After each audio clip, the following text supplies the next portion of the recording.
Star Wars films are notorious for having exorbitant death counts. Many people have already done in-depth analyses of how many deaths occur in each film, who caused each death, and how many deaths were in each faction. Interestingly, for as high as the death counts get, I don't seem to personally care about most of them. The only on-screen deaths I did care about revolved around characters that I had made some sort of connection with. It was when I realized this that I discovered an interesting correlation.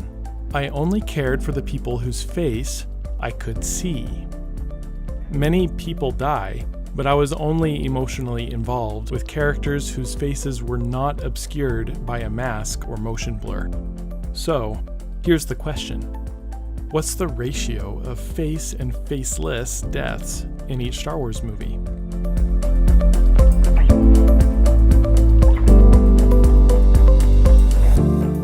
With the vast number of deaths that occur in Star Wars, I needed to set some ground rules. For an event to be considered a death, it has to occur on screen. Death counts would not include estimated numbers of personnel in ships or stations. It would only be concerned with the people that have had screen time. I split deaths into two categories, face and faceless. All deaths are considered faceless unless they meet the following three criteria. 1, we see the face of the character for at least 1 second. 2, the character's face is in focus. And 3, the character's eyes, nose, and mouth are unobscured by a mask or solid visor. This means that stormtroopers fall under the faceless category, but so do rebel and resistance soldiers who never come into focus. Droids also fall into the faceless category, with the exceptions of C-3PO and K-2SO because of their human-like personalities and expressions. I also classify General Grievous as a face death because his mask is his face and can still be quite expressive. Fighter explosions count only if the pilot was given screen time and there is a clear association between that pilot and the destroyed fighter. Finally, I am restricting my study to the Star Wars feature films, including recent spin-offs. The vast library of Star Wars TV shows will be left for another day. And with that, let's take a look at the results.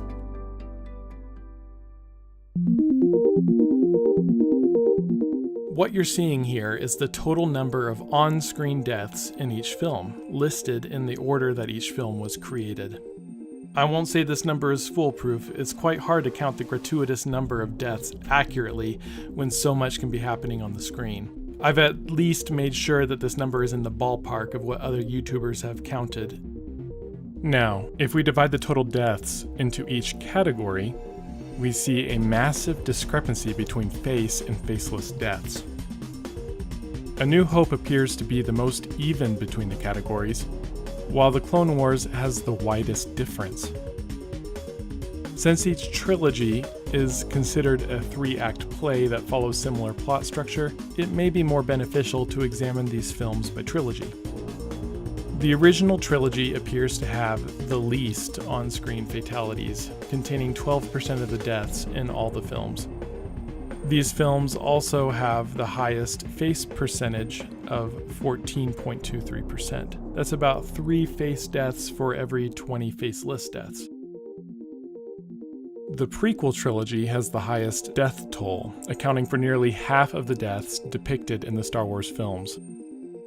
Furthermore, most of these deaths are mindless cannon fodder. Only 2.79% of those deaths were of identified characters, a ratio of 1 to 40. The sequel trilogy remains incomplete, but so far has found a middle ground. Its death count straddles the line between the two previous trilogies and has a slightly higher face death percentage, though still dramatically behind the original trilogy. Interestingly, the sequel trilogy has bucked the trend of the previous films, lessening the number of deaths depicted in relation to the first film. Spin-off films mirror the original trilogy more closely, with an even lower death count and higher face-to-faceless ratio. In seeing these numbers, I can't help but notice a correlation between face death percentages and the films I find to be more emotionally resonant with me. A New Hope shows many faces from both sides, giving enemies formidable presence and making allies much more personable and relatable. Rogue One gives audiences a long time to see the faces and personalities of many rebels, making their eventual sacrifices much more poignant.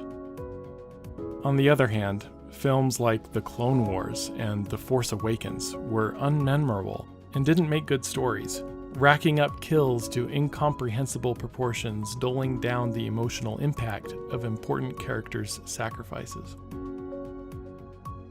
What gives me hope is the rising percentage of face deaths since the beginning of The Force Awakens. If this trend holds, Rise of the Skywalkers could stand to be one of the most emotionally impactful films of Star Wars since the very first film, bringing this saga to a cathartic close.